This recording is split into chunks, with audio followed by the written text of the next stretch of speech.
আসসালামু আলাইকুম রহমতুল্লাহ। প্রিয় শিক্ষার্থী বন্ধুরা, আপনারা নিশ্চয়ই জানেন যে একটি ত্রিভুজের কয়টি অংশ থাকে। একটি ত্রিভুজের 6টি অংশ থাকে। কি কি? 3টি বাহু এবং 3টি কোণ।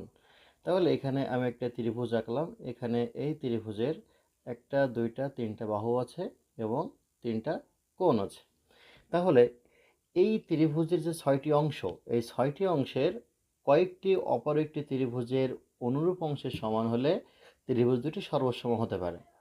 আবার কিছু উপাত্ত আছে, যে উপাত্তগুলো জানা থাকলে আপনি নির্দিষ্ট ত্রিভুজ সহজেই আঁকতে পারবেন এবং সেখান থেকে আপনি সর্বসমতা বের করতে পারবেন। তাহলে সেই উপাত্তগুলো কি কি? 1 নম্বরে দেখেন, একটি ত্রিভুজ যদি 3টি বাহু দেওয়া থাকে, একটি ত্রিভুজের 3টি বাহু দেওয়া থাকলে আপনি একটি ত্রিভুজ আঁকতে পারবেন।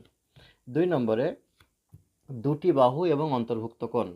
3 নম্বরে একটি বাহু এবং এর বাহু সংলগ্ন 2টি কোণ। 4 নম্বরে 2টি কোণ এবং এর একটি বিপরীত বাহু। 5 নম্বরে 2টি বাহু ও এর একটির বিপরীত কোণ।